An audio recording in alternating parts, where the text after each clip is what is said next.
a Pablo Carro, precandidato a diputado nacional por el Frente Córdoba Ciudadana. Buenas noches, ¿cómo va? ¿Cómo le va? Buenas noches.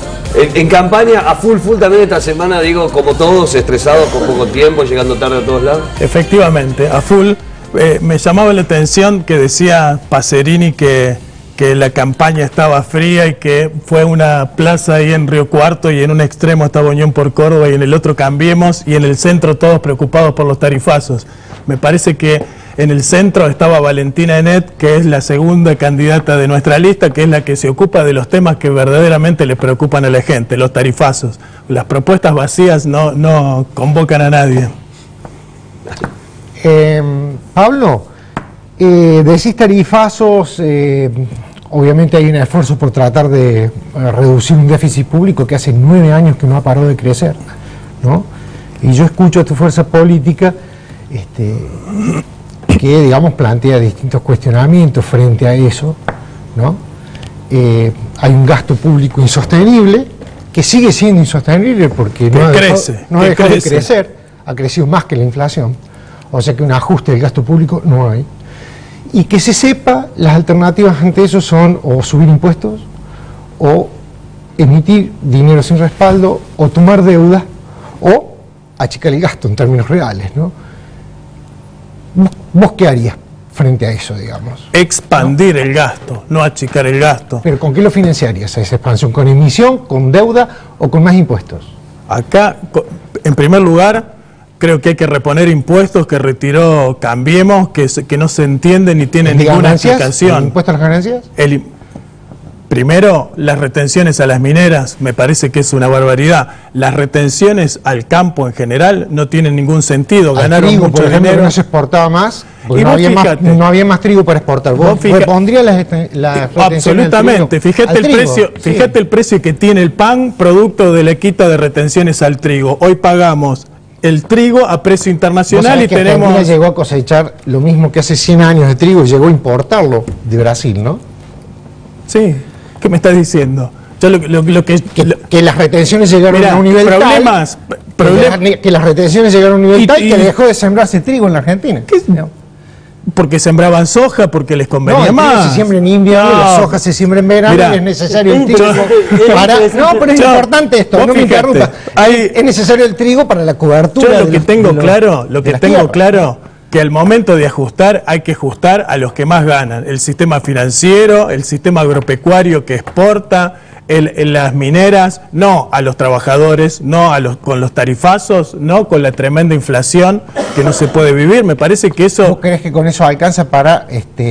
Porque, digamos, con todos esos impuestos que durante vos decís 12 años. No alcanzó porque... ¿Cómo que no? Vos decís que no, yo digo que sí. Con todos esos impuestos que vos decís, sí. Cristina Fernández dejó... un país desendeudado. No, dejó un país desendeudado. Durante 8 años que ya era del 4 o 5% según la fuente. Y ahora aumentó. 4 o 5 puntos no solo aumentó, sino que a fin de año vamos a deber 100.000 millones de dólares y dejamos el país desendeudado. Me parece que vos... Pero claro que sí. La verdad que es un nivel de fantasías. Sí.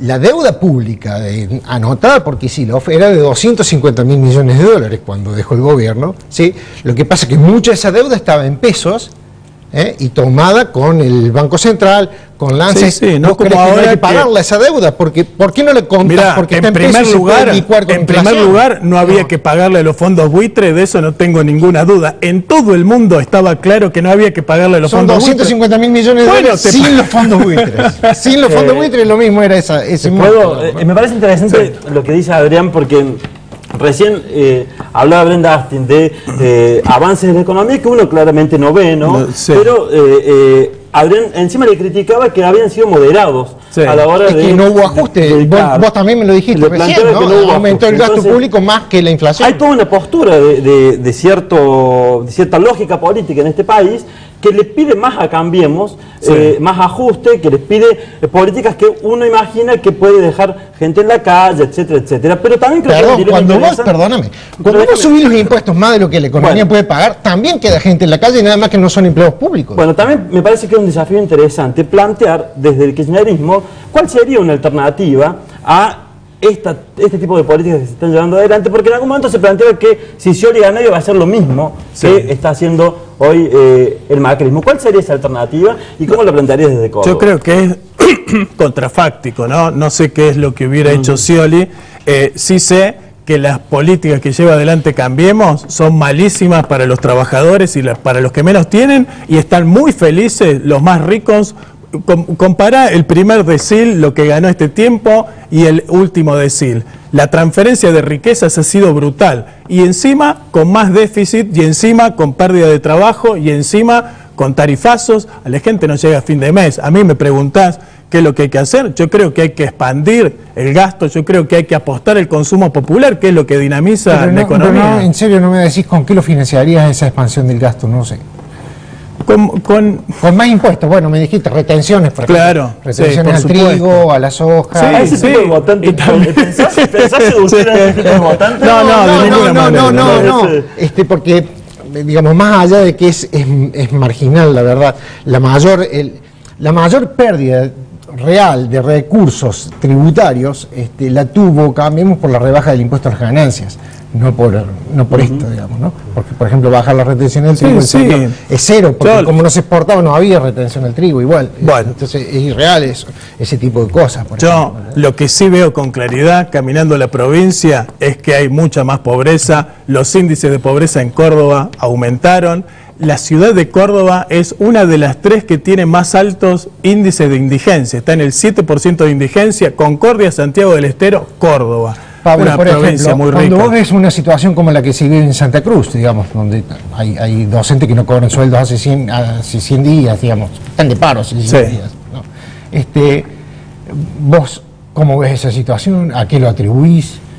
¿Qué pasa? Me gustaría que habláramos de Córdoba, porque voy a ser diputado por Córdoba, no de Santa Cruz, parece los compañeros del FIT, que todo el tiempo están tirando lo que ocurre en Santa Cruz. Un partido político que tiene una cierta mirada. Yo presento la renovación de un espacio político que hoy como jefa política a una mujer que no se somete a las preguntas de nadie. Por ejemplo, le podríamos preguntar por eso, le podríamos preguntar por debido, ¿me entendés? Y bueno, ¿por qué no te presentás de candidato y te sentás acá y yo voy de periodista? Aprovechando para preguntártelo, porque vos como cuestionás las cuestiones del gasto público, te pregunto, y además sos representante de un gremio docente, te pregunto qué pensás de la situación de Santa Cruz. Me parece que hay que aumentar el presupuesto docente, me parece que este gobierno ha recortado el presupuesto docente, me parece que programas como el Conectar Igualdad, que era muy importante, se desarticuló, no se entregan más libros durante, te voy a decir, vos tanto gasto público, durante los gobiernos de Néstor y Cristina se hicieron 1.800 escuelas,